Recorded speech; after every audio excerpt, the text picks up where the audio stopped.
આગળ નજર અન્ય સમાચાર પર કરીએ વાત બોટાદની। બોટાદ બાદ ગઢડા એપીએમસીમાં પણ કડદાનું ભૂત ધૂળ્યું છે।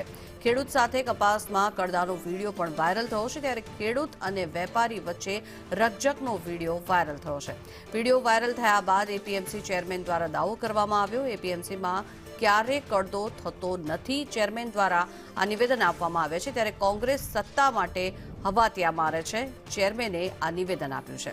યાર્ડને બદનામ કરવામાં આવી રહ્યું છે તેવા પણ આક્ષેપ કરવામાં આવ્યા છે, ત્યારે નગરપાલિકાના વિપક્ષ ડાંગરના ચેરમેન સામે પ્રહાર કરવામાં આવ્યા છે। ચેરમેન પોતાની મનમાની ચલાવે છે તે પ્રકારના નિવેદન મીત ડાંગર દ્વારા આપવામાં આવ્યા છે। ખેડૂતોએ ફરિયાદ કરતા અમે યાર્ડ પહોંચ્યા હતા।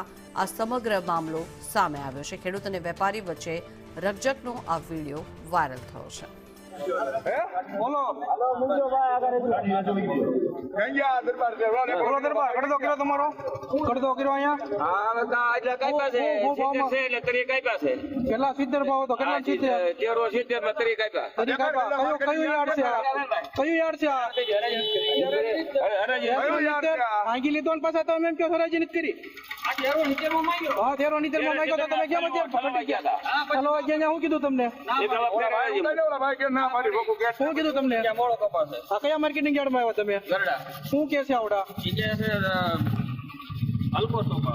આ કપાસ શું પડતો છે એને નહીં જોયો હોય હાથ નાખીને નહીં જોયું હોય એને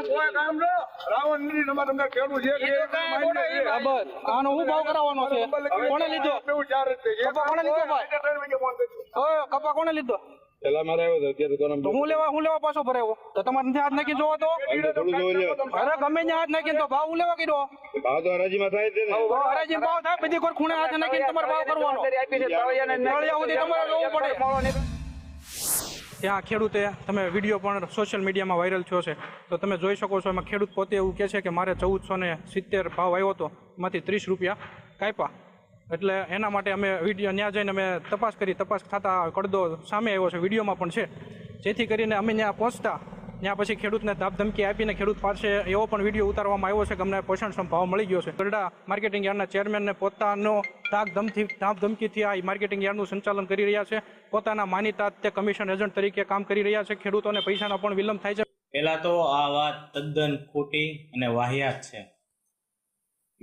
છેલ્લા 20 વર્ષથી આવો એક પણ કડદો કંઈ અહીંયા યાર્ડમાં થતો નથી। આ વિડીયો કોંગ્રેસના નગરપાલિકાના વિરોધ પક્ષના ભાઈ નેતા છે, એણે પોતાની રાજકીય રોટલા શેકવા માટે અને એના ઈરાદાઓ તો ભગવાન જાણે શું હોય એ હવે ભગવાનને ખબર। આ લોકો યાર્ડને બદનામ કરવા, રાજકીય રોટલા શેકવા માટે કે પછી અત્યારે જે કાંઈ માહોલ છે એ માહોલનો પૂરેપૂરો આ લોકો લાભ ઉઠાવવા માટે